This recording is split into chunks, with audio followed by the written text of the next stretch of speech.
selama ini banyak di posisi manajemen, di posisi kritis, membohongi atasan, menipu atasan, menipu presiden untuk mencari keuntungan pribadi. Godaan akan banyak, tapi saudara harus teguh dengan semua jajarannya, dan saya kasih wewenang seluas-luasnya. Siapa yang Anda nilai tidak bagus, pecat. Jangan ragu-ragu. Demi bangsa dan rakyat harus tega. Gak ada itu. Direksi BUMN, saya katakan saja, tidak baik. Saya beri tugas kepada Kepala Danantara dan beberapa menteri-menteri yang bertanggung jawab untuk membersihkan semua BUMN. BUMN sangat banyak yang rugi. Sudah rugi, minta tantiam lagi.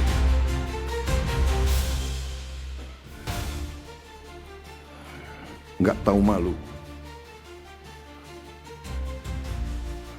Dablek menurut saya.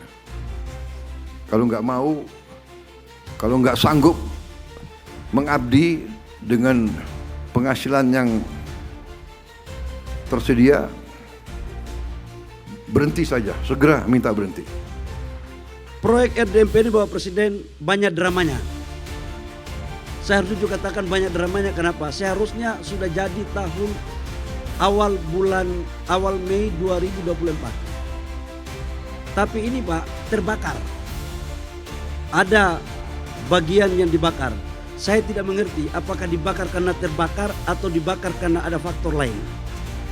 Bulan Agustus saya memerintahkan tim saya dari Irjen yang sekarang masih komisaris, Bapak Irjen kami, ada komisaris di Pertamina, Pak Bambang. Kami minta untuk investigasi Pak.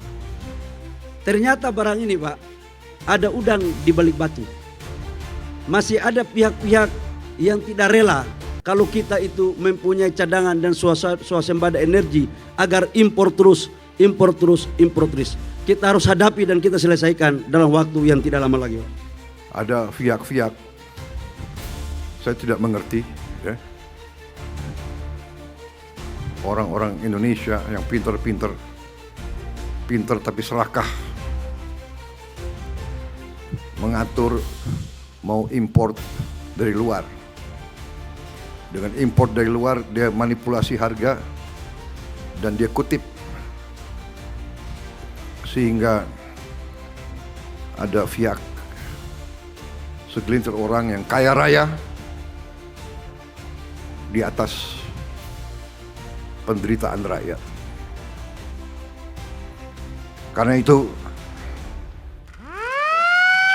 Presiden Republik Indonesia Prabowo Subianto secara resmi meresmikan proyek strategis nasional Refinery Development Master Plan Balikpapan di Kalimantan Timur pada Senin, 12 Januari 2026. Proyek ini menjadi tonggak sejarah baru bagi ketahanan energi nasional setelah lebih dari 3 dekade Indonesia tidak melakukan pengembangan kilang secara masif. Menteri ESDM Bahlil Lahadalia dalam laporannya menyampaikan bahwa peresmian RDMP ini adalah yang pertama sejak tahun 1994. Dengan nilai investasi mencapai US 7,4 miliar sekitar 123 triliun rupiah, proyek ini berhasil meningkatkan kapasitas produksi kilang dari 260.000 menjadi 360.000 barel per hari. Selain itu, ia juga menyoroti keberhasilan pemerintah dalam mencapai target lifting minyak sebesar 600,500 barel per hari, melampaui target APBN untuk pertama kalinya dalam 10 tahun terakhir. Dan pengoperasian kilang ini akan menghemat devisa negara hingga 60 triliun rupiah per tahun karena menekan angka impor BBM secara signifikan. Pertamina harus kembali menjadi agent of development, agent of modernization. Presiden Prabowo dalam pidatonya menekankan bahwa pangan dan energi adalah dua pilar utama kemerdekaan sebuah bangsa. Ia memberikan pesan yang sangat tegas terkait pengelolaan sumber daya alam. Presiden menargetkan Indonesia harus mampu berdiri di atas kaki sendiri dalam hal energi dalam 5 tahun ke depan. Selain itu, beliau juga menekankan pemanfaatan energi terbarukan seperti biodiesel dari sawit, geotermal, hingga tenaga surya. Salah satu bagian paling tajam dari pidato Presiden adalah sorotannya terhadap praktik permainan tidak sehat di sektor energi. Prabowo mengecam oknum-oknum dalam negeri yang ia sebut pintar tapi serakah. Ia mengatakan adanya pihak yang sengaja menghambat produksi dalam negeri agar Indonesia terus bergantung pada impor demi mendapatkan komisi dari manipulasi harga. Ia secara terang-terangan menyebut praktik markup dalam impor energi sebagai mencuri di siang bolong, yakni bentuk pencurian terhadap penderitaan rakyat yang harus segera dihentikan. Masalah kita harus akui, jangan kita tutup-tutupi. Pertamina yang sebenarnya adalah national champion kita. Pertamina mungkin satu-satunya perusahaan Indonesia yang masuk Fortune 500. Ya. Satu-satunya perusahaan Indonesia yang nilainya adalah $100 miliar. Dan harusnya menghasilkan yang lebih baik lagi untuk negara dan bangsa. Dan kita harus mengakui bahwa beberapa tahun belakangan rakyat pun merasa bahwa terjadi manajemen, terjadi permainan-permainan tidak sehat di Pertamina dan di pengaturan ESDM kita. Ada pihak-pihak, saya tidak mengerti, ya. Orang-orang Indonesia yang pintar tapi serakah, mengatur mau import dari luar. Dengan import dari luar, dia manipulasi harga dan dia kutip sehingga ada pihak segelintir orang yang kaya raya di atas penderitaan rakyat. Karena itu, waktu saya menjadi presiden, saya bertekad untuk membersihkan Pertamina. Saya angkat Saudara Simon Aleosius dengan beberapa anak-anak muda.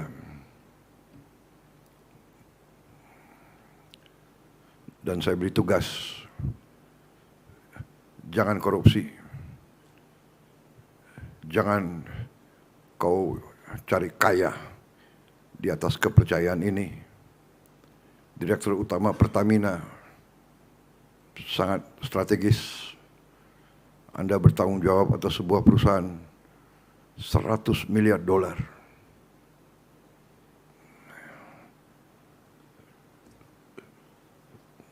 Godaan akan banyak, tapi saudara harus teguh dengan semua jajarannya.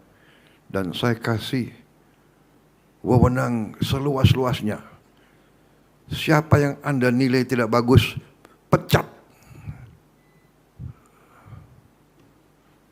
Jangan ragu-ragu. Demi bangsa dan rakyat harus tega. Nggak ada itu.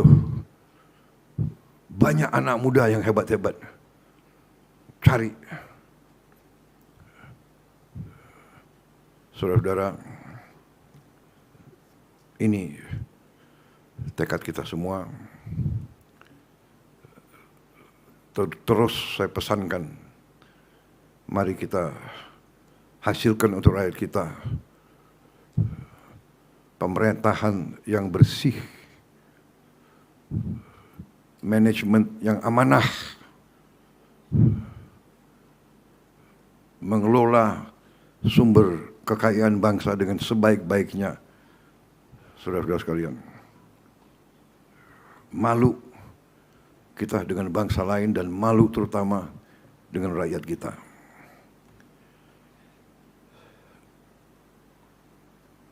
Praktek-praktek markup, penipuan. Markup itu adalah penipuan dan pencurian, mencuri di siang bolong.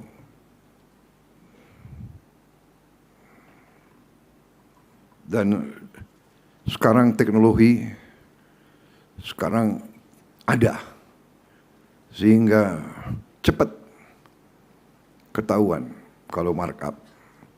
Kalau ada pejabat yang ingin melaksanakan praktek-praktek lama, saya kira sangat keliru. Kita prihatin, saya tidak tahu berapa direksi Pertamina yang sudah masuk penjara, saya tidak tahu. Karena negara dan bangsa membutuhkan dan menuntut manajemen yang terbaik. Kelola dengan baik. Saya sangat terkesan tadi Direktur Utama mengatakan menggunakan istilah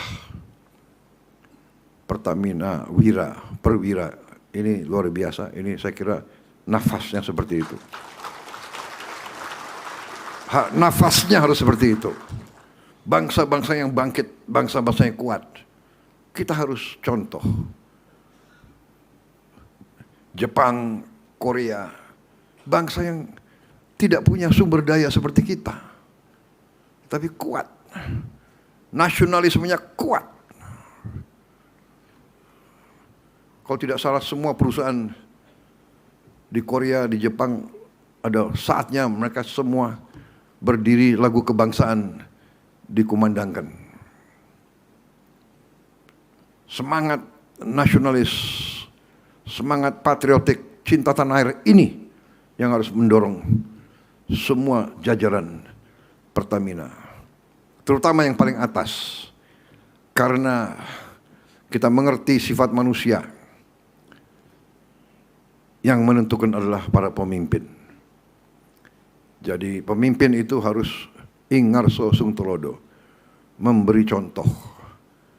Kalau pemimpinnya maling, anak buahnya tidak semangat.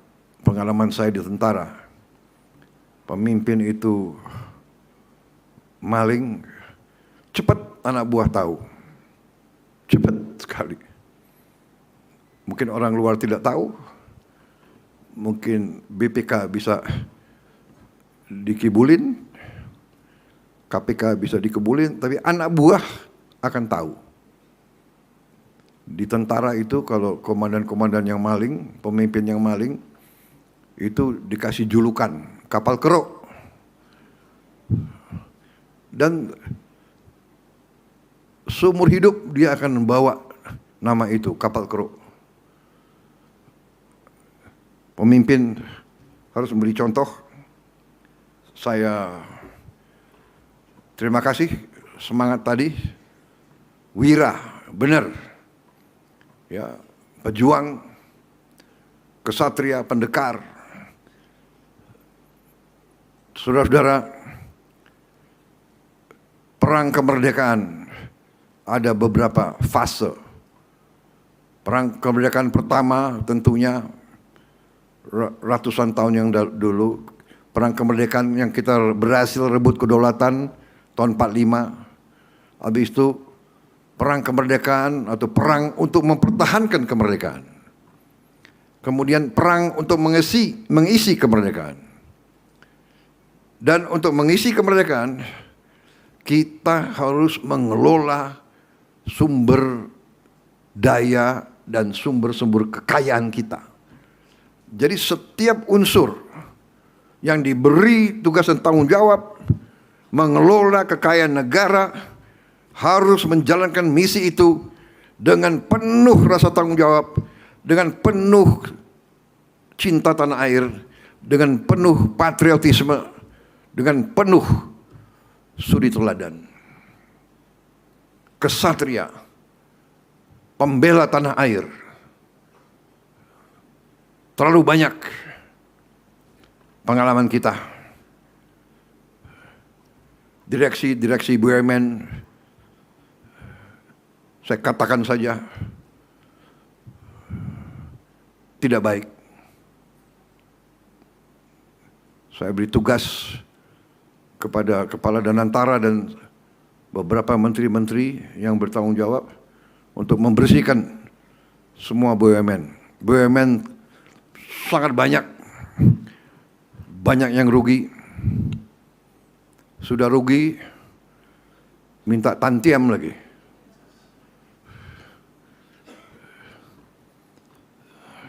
Nggak tahu malu.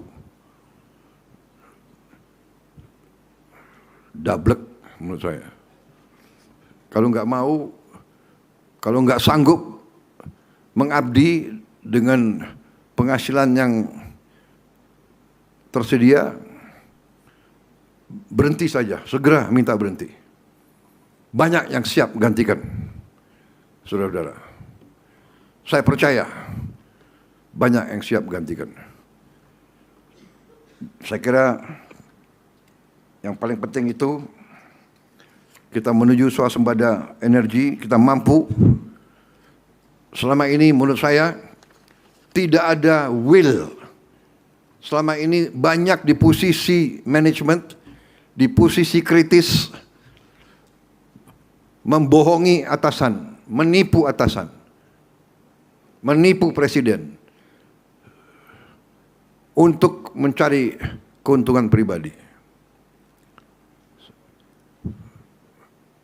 Sekarang harus hentikan seperti itu. Kita harus benar-benar menjaga kekayaan negara, karena kita butuh itu untuk memperkuat bangsa kita, menghilangkan kemiskinan, menghilangkan kelaparan, mengejar industri, mengejar teknologi untuk kita hadapi tahun-tahun yang akan datang. Sudah persaingan global sekarang sangat ketat. Kalau kita tidak kuat, tapi kita kaya, bisa-bisa kekayaan kita direbut. Karena itu kita harus bekerja keras. Program hilirisasi kita membutuhkan uang. Tapi saya optimis dengan pengelolaan yang baik, kita akan mampu mencapai tujuan hilirisasi itu.